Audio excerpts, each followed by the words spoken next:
iki kinyoma rero uko giteye, uko abantu benshi bavuga, mu minsi ya nyuma umuyobozi w'Uburusiya azashoza intambara kuri Israel. Iyo ntambara ikazabera ku musozi wa Golan. Iran, Turkiya, Libya na Sudani bizahuza imbaraga n'Uburusiya mu gushaka gusenya Israel. Uburayi na Arabia Saudite bizacyaha Uburusiya ariko ntacyo bizatanga. Ibitero biyobowe n'Uburusiya bizagabwa n'ingabo nyinshi cyane bitere Israel. Nta gihugu na kimwe ku isi kizabasha gutabara Israel, uko niko abanyabinyoma bavuga. Ubwo bizagaragara ko Israel nta gifasha. Nimara kugaragara rero ko Israel nta gifasha, nibwo Imana izaseruka ikiyerekana. Imana izatera umutingito ukomeye cyane hamwe n'indwara zikomeye cyane ku bazabarwana. Uko niko abanzi ba Israel bazasubiranamo ubundi bashwanyagurane. Abashidikanya imbaraga z'Imana bazabyibonera, babyibonere n'amaso yabo uko irinda igihugu cyayo cy'isezerano. Ibyo ni ibinyoma abantu babwiwe, niko abantu babwirwa, ariko se ukuri ni ukuhe? Reka tukwinjiremo turebe noneho amaherezo y'iriya ntambara. Nkaba rero nongeye kubaha ikaze ku ijambo ry'umwimerere, Germain Muhirwa. Reka twinjire mu kuri kw'ikibazo, turebe uko ibintu bimeze. Ni ukubera iki ibintu biri kuba uko bimeze? Ibiri kuba byose bigamije gusenya Amerika ku bushake kugira ngo ubuyobozi busubire mu Burayi. Wibuke ko Amerika yakozwe n'abanyaburayi, Empire y'Abaroma imaze kugwa, none ko bubatse Amerika. Ubu noneho bakabona ko Amerika igomba kugwa, bari kwigusha ku bushake kugira ngo ubuyobozi buzongere busubire mu Burayi, akaba ariyo gahunda barimo. Ariko bakoresha Israel kuko banayiremye mu 1948. Wibuke ko nkubwira ko Kristo ntabwo yigeze agaruka mu 1948. Kubera iki rero babikora? Nuko ubwoko bwa Yuda buri muri Amerika bari abirabura bamaze gukanguka, bakaba bari kwigisha ukuri. Noneho ikigamijwe akaba ari kuzashaka ukuntu babiraramo kugira ngo babarimbure ukuri nikumara kumenyekana. Uko kuri rero nikumara kumenyekana, abantu bose bigisha ibinyoma n'insengero zose n'amadini bizagwa, kubera ko Imana imaze kugaragaza ubwoko bwayo ko ari abayuda bari abirabura bari muri Amerika hamwe n'ubwoko 10 bwaburiye muri Afurika. Iriya ntambara rero izafata intera. Noneho Israel yamara kuyataka, nibwo Amerika nayo izazamo.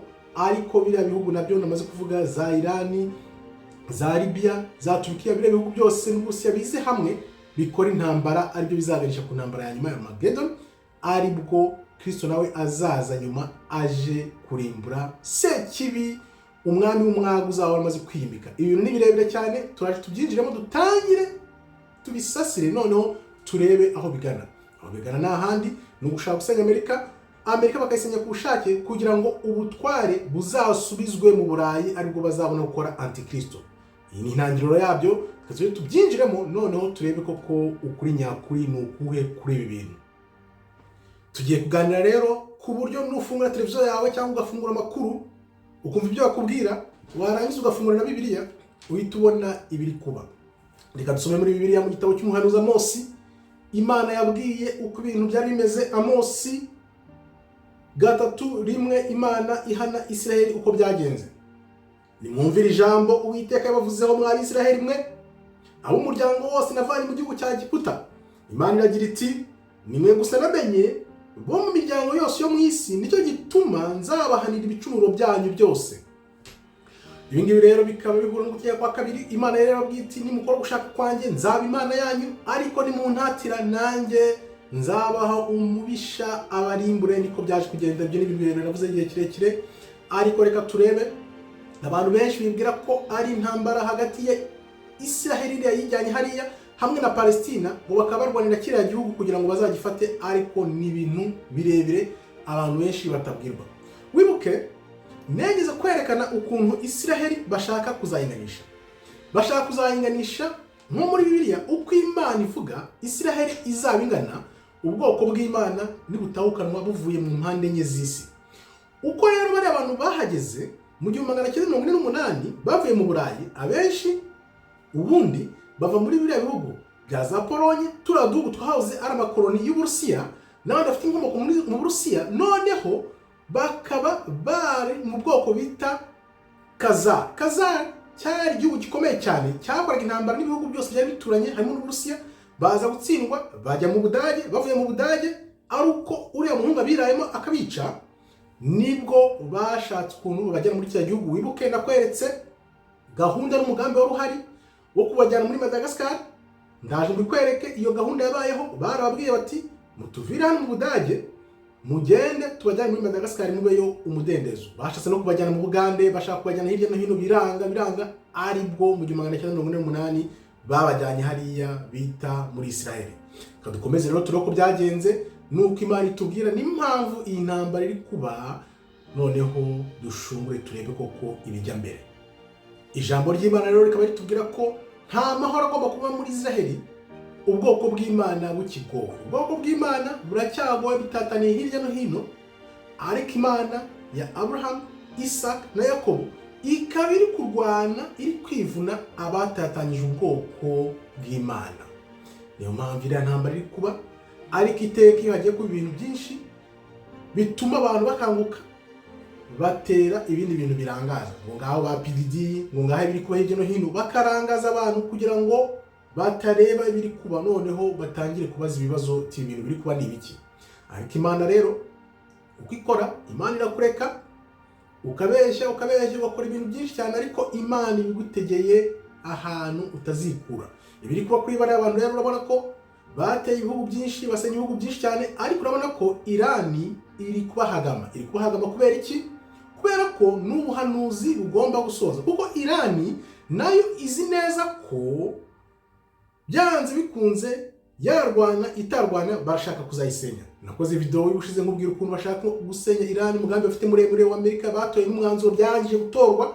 Ariko noneho kubera ko Irani yabimenye kera, niyo mpamvu ubona itanguranwa, kugira ngo noneho nibashaka no kwitera ahubwo izaba yabanje kubatanga, kugira ngo noneho itazaba nk'iri kwirwanaho, ahubwo noneho intambara izahita yaguka, izemo Burusiya, izemo za Amerika, nyuma noneho na za Korea du Nord z'amajyaruguru, byose bizemo abariko bazakorera intambara yaguye. Ariko bigamije nuko amaso yose tugomba kwihanga kuri ubu butegetsi bugiye kuza muri Amerika, yaba amatora, nimba amatora azanaba, ko benshi ntabwo bazi ko amatora azahasigaye ukwezi kumwe konyine kugira ngo tumenye aho ibintu bigana. Byose amatora yo muri Amerika namara kurangira cyangwa se akaburizwamo, ashobora kuba cyangwa akaburizwamo cyangwa akibwa. Ibyo bintu bitatu navuze muri video z'ubushize urebe, kuko hari gahunda yuko nkuko nakubwiye ko Amerika nimara gusenywa, uko izasenywa igacirwa ingufu, nuko ubuyobozi buzabubayeho cyangwa se bavanyeho ubuyobozi. Kuko wibuke Amerika kugira ngo ihangane, urabona ko Amerika isa nk'icecetse, yihishe inyuma, itari kugaragara, ariko umugambi uhari nuko niyo iri kurwaniza intambara, irwaniye inyuma ya za Israel. Ariko Iran, Uburusiya na Korea y'Amajyaruguru byose birabizi, byiteguye Amerika. Ntabwo bitekereza kuri Israel, ahubwo Amerika niyo, kuko niyo izaza nyine, niyo empire igomba kugwa kugira ngo ubuyobozi busubire mu Burayi, bazakore izo gahunda za Antikristo.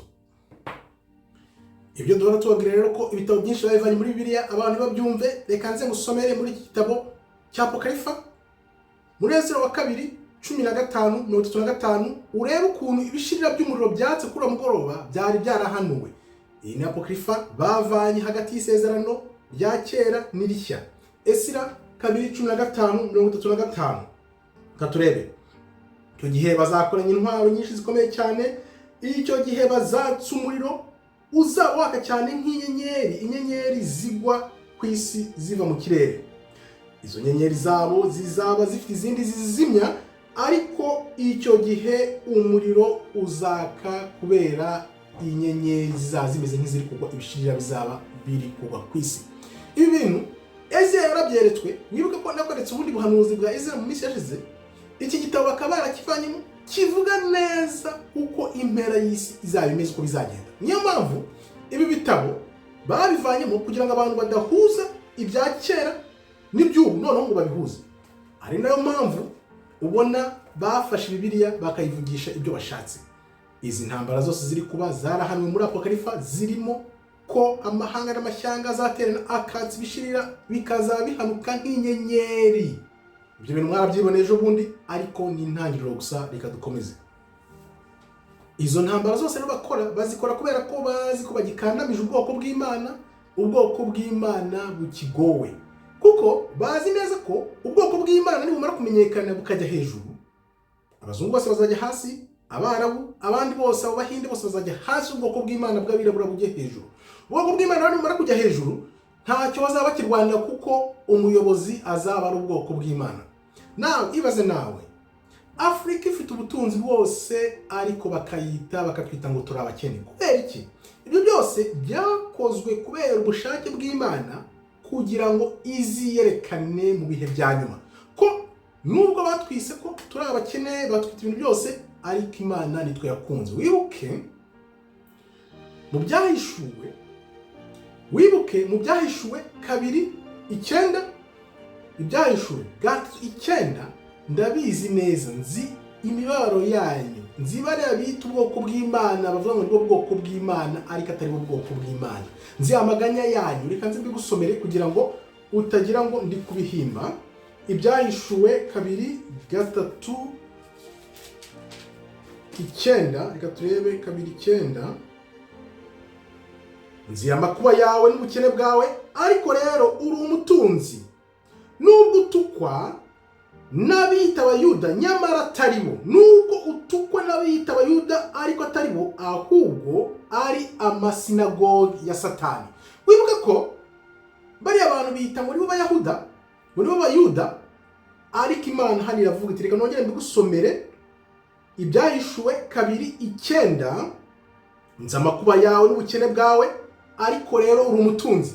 Reba ukuntu Afrika itunze, bakatwita ngo turi abagorwa, turi abakene. Nzi amakuba yawe n'ubukene bwawe, ariko rero uri umutunzi. Nuko utukwa n'abiyita Abayuda ariko nyamara atari bo, ahubwo ari amasinagoge ya Satani. Urabona ko ibi bintu biri muri Bibiliya. Iyi ni Bibiliya, ibyahishuwe, igitabo cya nyuma. Ntabwo bavuga ngo ni ibintu mpimbye. Ibyo ni ibintu byinshi utazumva mu nsengero.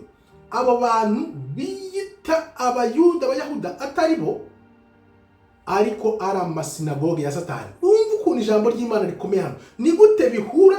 Bakaba bari mu masinagoge, bakaba biyita Abayahuda, bakaba bakwita abakene, bigahura n'ibyahishuwe 2:9. Imana rero kugira ngo idusuzutware, nuko biriya bihugu byose yahaye imbaraga kugira ngo bidukandamize, biduhane kubera ko twanze kuyumva, igomba kubanza ikabisenya. Biriya bihugu byose Imana yahaye imbaraga, yabihaye imbaraga. Wibuke muri 70 bamaze gusenyera urusengero rwa kabiri, Abaroma bamanuka, Imana yaravuze iti nimubona baje ndabateje, muziruke muzahumwe. Nibwo bahungiye muri Afrika, baza muri Afrika ariho buriya bwoko 10 bwaburiye, nyuma baza kuvanamo buriya bwoko bwa Yuda babujyana muri Amerika, aribo bari birabura bari hariya.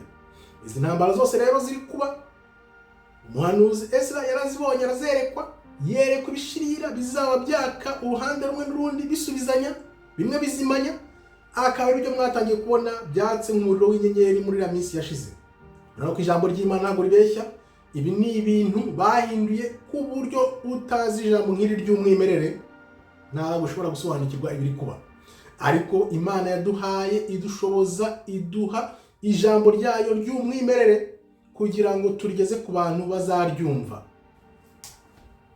Ibi bintu bizagenda gute rero? Amaherezo urabona ko Isiraheli bazayihashya, kuko ubundi ntabwo ari Isiraheli nyasire, bari abantu bahijyanye. None nibabona bari kubahashya, nibwo bazahita bahamagaramo Amerika ize mu ntambara byeruye. Ureke biriya yihishe inyuma ya za Ukraine, yihishe inyuma ya Israel, biriya bintu igenda irwana yishahisha, no igomba kuzaza mu ntambara yeruye kugira ngo isenyuke, ubuyobozi n'ubutware busubire mu Burayi. Indi ntambara ishobora kurota ari ikomeye cyane ni intambara iri hagati ya Misiri, Egiputa na Ethiopia, kubera rwa rugombero bari gukora, nabyo bikaba ari ku mushake kugira ngo Misiri, Egiputa na isenyuke. Urabona Israel ifite umugambi muremure, bari abantu bafite umugambi muremure wo gukora Israel n'uko nabikweretse, kuko bashaka gukopera ibintu byo muri Bibiliya ngo batange Imana mbere yuko icyura ubwoko bwayo, noneho bavuga ngo umugambi w'Imana warasohoye. Niyo mpamvu bagomba kugira intambara mu Misiri, Egiputa naho bakayiteza ifuye muri Ethiopia, kubera ko Ethiopia niba kari rugomero, abantu muri Misiri bazabura amazi, nibwo amapfa azatera.